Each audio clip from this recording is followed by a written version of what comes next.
Hello, Terence Baker from Hotel News Now. I'm here with Frank Fiskers, President and CEO of Scandic Hotels. Thank you for joining me. Thank you for inviting me. My pleasure. In your time as CEO, you've enlarged the portfolio from around 150, 160 assets to 230. You've also become public in the last 12 months. Tell me something about, how that's changing how you operate, your business models, and what your further portfolio might be. Of course, there has been a number of changes from going from a private company going to a public company. One of the biggest changes, I think, has been this interest there are from external partners and stakeholders in a public company. The interest that we see now, which we didn't have when we were a private company. That's a big advantage for Scandic, that we are out in a number of forums and can explain our story. The other part which has not really changed has been our strategy. We have had a strategy of Nordic expansion, we've had a strategy of German expansion, and that strategy we have pursued that strategy also through our now almost 18 months as a public company. I believe since you've gone public, you've opened a number of regional offices, and you're allowing people heading up those some degree of autonomy. Explain that. Is that because you went public and the need to be feet on the ground and to expand at a faster pace? Yeah, I think it is around these issues that you mentioned. Not really that we are going public. What we have done is that we have country managers in every country. These country managers before reported to a central function at the head office, but now we have taken the country managers directly onto my team, so they report directly to me. That's also because we have now quite large businesses in every country, so we are quite a large operation in Denmark, we are quite a large company in Sweden, and we are quite a large company in Finland. So we want really to have the best of both worlds. We want to have local management that can see local opportunities, and we want also to make sure that we have a corporate guidance so that we get the best out of scalability and economies of scale. So it's really about making sure that we can use the strengths of the group as well as using these strengths on local opportunities, that these country managers are the closest one to see. We heard here today that most of the Nordics are doing quite well. Some are doing better than others. How do you see the region in the last year, and where do you see it going forward now? Is there still growth? The region is doing very well at the moment. If you go back now, let's say historically the last 12-18 months, we've had some headwind, not Scandic, but generally the industry. There's been some headwind in Norway due to the collapse of the oil price. That dragged down demand in Norway. But we've seen good growth in Norway over the last 4 to 6 months. So I would say today all markets are doing well. We see strong demand in all markets. Going forward, I would see that we don't see, with the outlook that we don't see any signs of any dampening of demand. So it's difficult to remain pessimistic these days. Do you see the Nordics as a sea of tranquility amongst the wider world of mergers and acquisitions and the frenzy around transaction volumes? I think that there is a difference from the Nordic to the rest of Europe or to most of the world, and that is that we are a leased environment up here, which means that hotel companies up here, we have quite big financial commitments in terms of leases that we make. We are not asset light. I think that makes consolidation a bit more difficult up here, and that's why I think you have seen this lack of the presence of the big international hotel operators.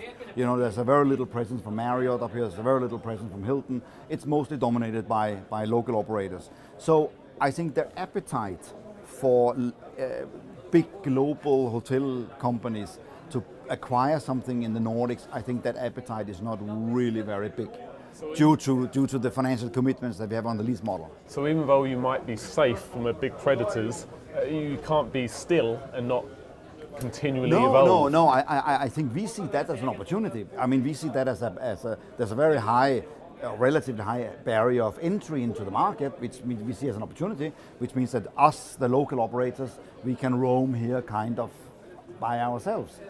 So I think that these are growth opportunities for a company like Scandic. We have a business model which is suited to the Nordic and the German environment.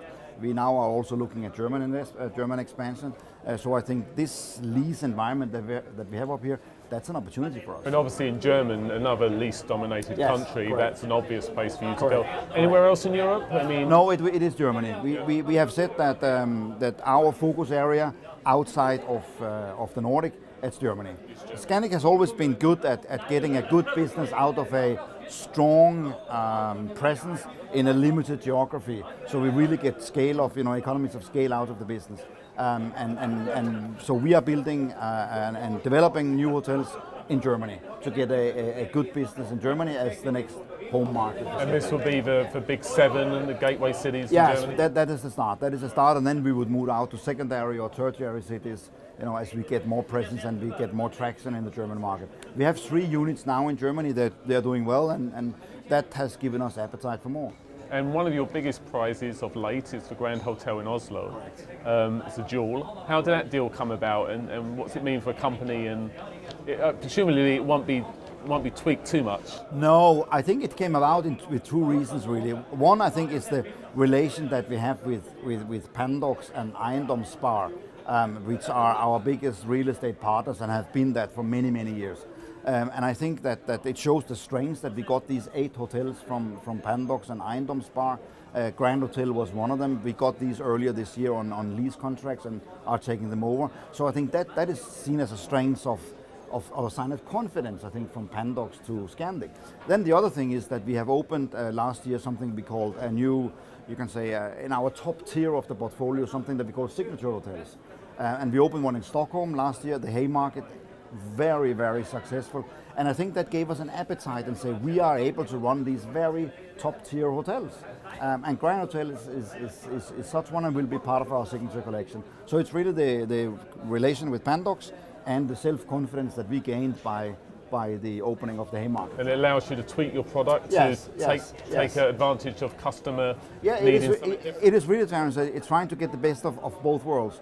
Making sure that we can, or designing a hotel product that can penetrate segments that the core Scandic is not in, while at the same time preserving profits by using, it's an individualized front and it's Scandic on the back.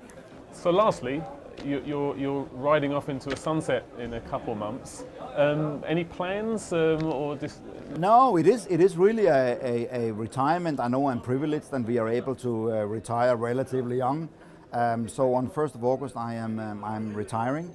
Our new successor has been named. He's already started with the company as currently he's being introduced to the company. But I am looking now for it could be non-exec positions on boards. It could be advisory, and I hope I still have an opportunity to find fora where I can add value and when I can still have some kind of a foot into the industry that I've been within for 35 years. And what is the one lesson you've learned in your time in the industry?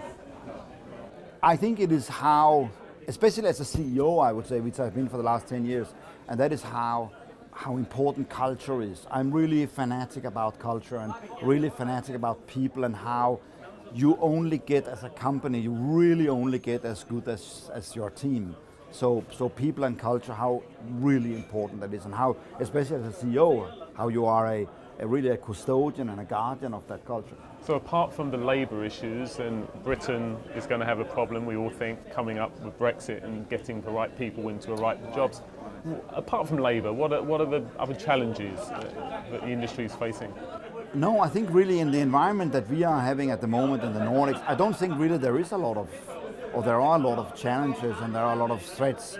I think we have good macro environment, stable, good economies.